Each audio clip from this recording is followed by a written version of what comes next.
speech, the power of leaving it in God's hand. There comes a point in life when you've done everything you know how to do. You've prayed, you've worked, you've stressed, you've worried, and still it feels like the outcome is out of your reach. That's because it is. See, there are some battles you were never meant to fight in your own strength. Some doors you cannot force open. Some burdens you were never designed to carry. And the moment you finally let go, that's the moment God can step in. Some battles you were never meant to fight in your own strength. That truth can change the way you live if you really let it sink in. So often we step into situations and think it all depends on us. Our ability, our effort, our strategy, our hustle. And yes, God calls us to work hard, to be faithful, to use wisdom. But there comes a point where you realize no matter how much you plan, how much you push, how much you worry, the outcome is still beyond your control. That's not failure. That's a sign you were never supposed to carry it all on your shoulders in the first place. Think about how exhausting it is when you try to fight every battle alone. You replay conversations in your head, trying to come up with the perfect words to fix relationships. You stay up late crunching numbers, trying to figure out how to make ends meet. You keep forcing doors open that God has already closed, and you wonder why you feel stuck. That weight you're carrying was never designed for you. Some battles are not physical, they're spiritual. Some victories are not won by force, but by faith. It's humbling to admit you can't do it all, but humility is where God's strength steps in. Scripture says his power is made perfect in weakness. That means the very moment you feel weakest, the very moment you feel incapable, is the very moment his power is most visible. If you could do it all on your own, you wouldn't need him. And maybe that's why he allows you to face situations that feel too big. It's not to break you, it's to bring you closer to him. Some battles belong to the Lord. When Israel stood before the Red Sea with Pharaoh's army behind them, they couldn't fight their way out. They couldn't build a bridge across. They couldn't negotiate their way through. All they could do was stand still and watch God fight for them. The same God who parted the waters for them is the God who can make a way for you. He has never lost a battle, and he won't start with yours. So maybe the greatest act of faith you can make today is not swinging harder, but stepping back. Maybe it's not about doing more, but trusting more. Maybe the victory comes not when you figure it all out, but when you finally hand it over. That doesn't mean you stop being responsible or stop showing up. It means you stop trying to be God. It means you stop thinking the entire weight of your world rests on your shoulders. There's freedom in saying, this one's too big for me, but it's not too big for God. There's peace in admitting, I can't fix it, but he can redeem it. There's power in letting go, because that's when you discover whose hand has been holding you all along. So today, stop wearing yourself out fighting battles that were never meant to be yours. You are not abandoned, and you are not alone. The God who called you, the God who loves you, the God who already knows the ending, he is fighting for you. And when you let him, you'll see victories you could never have won on your own. Leaving something in God's hand does not mean you are giving up. It means you are stepping into a higher level of trust. Too often we confuse surrender with weakness. We think that if we let go, we're failing. We think that if we stop pushing, we've lost. But the truth is, real surrender is not about defeat. It's about victory. It's about recognizing that your strength has limits, but God's strength does not. When you surrender to him, you are not throwing your hands up in despair. You are lifting them up in faith. There is a difference between giving up and giving it over. Giving up says, I quit because it's too hard. Giving it over says, I trust God because he is greater. One is about hopelessness. The other is about confidence in his promises. And here's the beautiful part. When you give it over, you're not stepping down, you're stepping up. You're leveling up into a realm where God's power begins where yours ends. Think about how often we wear ourselves out, trying to control every outcome. We analyze every angle. We plan every detail. We obsess over what might go wrong. We live with our hands clenched tight around something we were never meant to grip so hard. And all the while, God is waiting for us to open our hands so he can place his peace in them. But peace can't get in a closed fist. Peace only enters when you release. When you surrender, you're saying, God, I believe you're wiser than me. I believe you see what I can't see. I believe you're already working where I can't work. That kind of faith isn't passive. It's powerful. It takes more courage to let go and trust than it does to keep clinging and worrying. Because trusting God means you are banking your entire situation on His character, His faithfulness, and His love for you. And here's the truth. Surrender doesn't mean nothing is happening. It means something greater is happening behind the scenes. God is orchestrating, arranging, aligning things in ways you could never engineer on your own. What looks like delay to you may be preparation to Him. What feels like a setback may actually be the setup for something far better than you asked for. Think of a child holding on to something dangerous, like a sharp object. The parent reaches out and says, give it to me. To the child, it feels like losing something. But to the parent, it's saving the child from harm. In the same way, when God asks you to let go, it's not to take something away for the sake of loss. It's to protect you, redirect you, or bless you with something better. So when you surrender, you are not weak. You are strong enough to recognize that your life is safest in the hands of the one who gave it to you. You are wise enough to know that His plan is better than your plan, and you are bold enough to step into the unknown, trusting that His presence goes before you. Leaving it in God's hand is not stepping down, it is stepping up. It is the ultimate act of faith, the loudest declaration of trust, the strongest posture of confidence. And when you level up through surrender, you'll find out that God can take what you release and multiply it in ways you never imagined. God's hand is stronger than your control. That statement alone can set you free if you believe it. So many of us spend our lives trying to grip tighter, plan harder, and hold everything together, convinced that if we just manage well enough, everything will fall into place. But the truth is, our control has limits. We can't control people, we can't control timing, and we certainly can't control outcomes. What we can't control, God's hand already covers. And His hand is infinitely stronger, steadier, and wiser than ours. Think about the strength of God's hand. This is the same hand that flung stars into space, the same hand that carved out mountains, the same hand that formed your very heartbeat. When you feel like life is slipping through your fingers, it's not slipping through His. He doesn't drop what He holds. He doesn't tremble when the pressure rises. He doesn't get overwhelmed by the weight that overwhelms you. His grip is firm. His reach is unlimited, and His hand is unshakable. We often cling to control because it makes us feel secure. We tell ourselves, if I can just handle this, then I'll be okay. But that's an illusion. Control is fragile. It can be broken by one phone call, one diagnosis, one unexpected turn. You can be careful, cautious, and cautious again. But life has a way of showing us how little control we truly have. And maybe that's not meant to scare us. It's meant to remind us who's really in charge. When you trust God's hand, you're trading shaky control for steady strength. You're trading anxiety for assurance. You're trading your small reach for His limitless reach. And here's the thing. His hand doesn't just hold your future. It also holds you.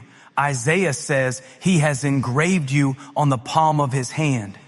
That means you are not forgotten, not overlooked, not lost in the shuffle of the universe. You are personally carried by the hand that holds the world together. There's a story in Scripture where Jesus tells Peter to step out of the boat and walk on water. As long as Peter kept his eyes on Jesus, he was fine. But when fear took over, he began to sink. What happened next? The Bible says immediately, Jesus reached out His hand and caught him. Notice this. Peter's strength failed. His faith wavered. But Jesus' hand was strong enough to pull him up. That same hand is reaching for you when you're sinking under pressure, when you're drowning in fear, when you feel like you can't go any further. God's hand is stronger than your control. You don't have to manipulate every outcome or figure out every answer. His hand can open doors no one can shut. His hand can close doors that were never meant for you. His hand can lift you when you're low, guide you when you're lost, and protect you when you're vulnerable. What you hold too tightly, you risk losing. What God holds, no one can take away. So instead of clenching your fists around things you were never meant to carry, release them. Put them in his hand. That's where they belong. Because his hand is big enough for your problems, strong enough for your fears, and loving enough to never let you go. When you finally trust his hand over your control, you'll find peace that makes no sense, strength you didn't know you had, and confidence that tomorrow is already taken care of. Because the hand that holds the universe is holding you too. Release brings peace and freedom. Those words may sound simple, but they carry a weight that can change your entire perspective on life. So many of us walk around heavy with worry, heavy with fear, heavy with the constant need to control everything around us. We rehearse scenarios in our heads, trying to figure out what might happen next. We cling tightly to our plans, to our timelines, to our expectations. And the tighter we hold on, the more anxious we become. The peace we're craving doesn't come from holding on tighter. It comes from letting go. There's a kind of peace that no amount of control can give you. You can plan everything perfectly, but one unexpected event can unravel it all. You can schedule your future down to the minute, but life doesn't always follow your calendar. You can do your best to protect yourself, but uncertainty has a way of showing up anyway. Control gives the illusion of peace, but it never delivers lasting freedom. Real peace comes from trusting that even when you're not in control, God still is. When you release what you've been gripping so tightly, you're not saying it doesn't matter. You're saying you trust the one who can handle it better than you ever could. And in that release, something powerful happens. The weight lifts. The anxiety eases. The fear loosens its grip. Peace begins to fill the space where worry once lived. Think of it like this. When you're holding something heavy for too long, your hands start to ache, your arms get tired, and your whole body feels the strain. But the moment you put it down, your strength begins to return. That's what happens spiritually when you release. You've been carrying burdens that were never meant for you. The moment you set them down in God's hands, you begin to feel lighter. You begin to feel free. Jesus once said, "Come to me, all you who are weary and burdened, and I will give you rest." Notice he didn't say, "Come to me, and I'll give you more strength to carry your own burden." No, he said he would give you rest. Rest only comes when you release. Rest only comes when you stop striving to control everything and instead surrender it into his care. Freedom also comes in the release. When you let go of fear, you make room for courage. When you release bitterness, you open space for healing. When you stop holding on to how it should have been, you can finally embrace what God is doing now. Freedom is not the absence of problems, it's the presence of trust. And trust always grows in the soil of surrender. Sometimes the reason we don't feel peace is because we're holding on too tightly. We're replaying the past. We're stressing about the future. We're gripping situations we were never meant to control. The peace of God is already available. It's just waiting for us to make room by letting go. Release is not easy, but it's necessary. And when you do it, you'll find that peace is not fragile. It's steady. Freedom is not temporary. It's lasting. The moment you place your fears, your worries, your what ifs in his hands, you will discover that peace is not something you chase. It's something you receive. Release brings peace, and release brings freedom. And once you taste that freedom, you'll never want to go back to the weight of control again. What's in God's hand is safe. That simple truth has the power to calm the deepest fears if you truly believe it. So much of our stress comes from worrying whether the things we care about most, our future, our family, our finances, our dreams, will slip through our fingers. We try to guard them, protect them, and hold them tight. But no matter how tightly we grip, life can still shake us. That's why safety is never found in our hands. It's only found in his. When something is in God's hand, nothing and no one can take it out. No enemy is strong enough. No obstacle is big enough. No failure is final enough. His hand is the most secure place in the universe. Jesus once said that those who belong to him are held in the Father's hand, and no one can snatch them away. That means your life, your purpose, your destiny are not fragile. They are protected by the hand that never fails. We often live with fear because we think everything depends on us. What if I mess up? What if they leave? What if I lose it all? But here's the good news. Even when you stumble, God's grip doesn't loosen. Even when people walk away, his hand doesn't release you. Even when circumstances shift, his hold on your future remains unshakable. What's in his hand cannot be lost. Imagine a child learning to walk. The parent holds the child's hand. The child may stumble, may slip, may even fall, but the parent's grip keeps them from hitting the ground too hard. The child's safety doesn't depend on their ability to hold on. It depends on the parent's ability to never let go. That's exactly how it is with you and God. You don't stay safe because your grip is strong. You stay safe because his grip is stronger. When you place your situation in God's hand, you're placing it in the safest place it could ever be. That doesn't mean life will be free of challenges. It doesn't mean the road will always be smooth, but it does mean that nothing you face can destroy what God is holding. It means setbacks won't derail his plan. Enemies won't erase his promises, and storms won't shake his foundation. Think about the battles you've already come through. Times you thought you wouldn't make it, but somehow you did. That wasn't luck. That was his hand. Times when doors closed only to lead you to something better. That wasn't coincidence. That was his hand. Times when you should have lost your mind, but you still had peace. That wasn't your strength. That was his hand holding you together. The world will tell you to trust your plan, your hustle, your wisdom. But none of those things can guarantee safety. Only God can. The safest place is not in control, it's in surrender. The safest place is not in holding tightly, it's in letting him hold it for you. So stop worrying about what could happen if you let go. Start believing what will happen because he never will. Whatever you entrust to God, he guards. Whatever you give to him, he secures. Whatever is in his hand is untouchable by the enemy. If it's in his hand, it's safe. Safer than your fears, safer than your doubts. Safer than anything this world can throw at you. Rest in that truth, and you'll discover a peace this world can't give and a confidence this world can't shake. Surrender leads to victory. At first, those words sound backwards. Everything in us wants to believe that victory comes from fighting harder, pushing longer, and refusing to let go. The world teaches us that surrender is a sign of weakness, that letting go means you've lost. But in God's kingdom, the rules are different. What looks like defeat to people is often the pathway to breakthrough with him. When you surrender, you're not bowing to the problem. You're bowing to the one who already has the solution. Victory doesn't come by clinging tighter to your own plans. Victory comes when you trust God's plan, even when you can't see it yet. It comes when you say, God, I don't understand this, but I trust you with it. That moment of surrender is not giving up, it's giving over. And once it's in his hands, you position yourself for a kind of victory you could never achieve on your own. Think about Jesus in the Garden of Gethsemane. The night before the cross, he prayed, not my will, but yours be done.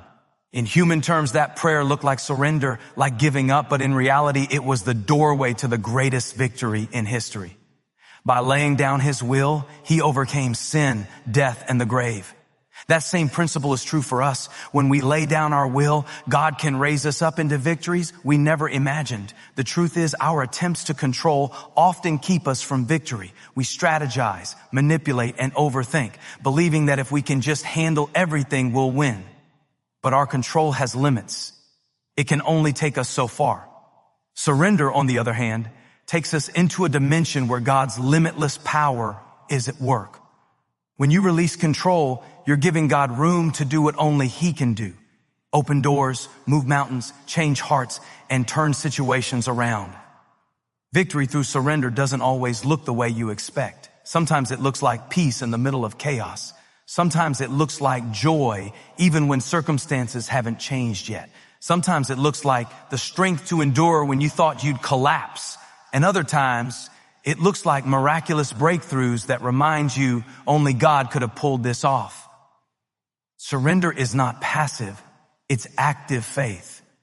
It takes more courage to surrender than it does to keep fighting in your own strength. Because surrender says, I believe God can do more with this than I can. That kind of faith moves mountains. That kind of trust unlocks doors. That kind of posture brings victory in places you thought were already lost. Consider how many battles you fought that left you exhausted. Times you thought, if I just try harder, maybe this will work. Yet the breakthrough didn't come through your trying. It came when you finally let go. When you finally prayed, God, I can't do this anymore. It's yours. That's when things begin to shift. That's when peace replaced panic. That's when doors opened that no one could shut. That's when victory started to take shape. Surrender is not the end of the fight. It's the start of real freedom. It's where you stop carrying the weight alone and let God carry it with his unmatched strength. It's where you stop striving for control and start walking in confidence. So don't be afraid of surrender. It's not your downfall. It's your rise. It's not defeat. It's the path to your greatest victories. Because when you place your battles in God's hands, you are surrendering to the only one who never loses. And if he's never lost, then surrendering to him guarantees that you will stand in victory too.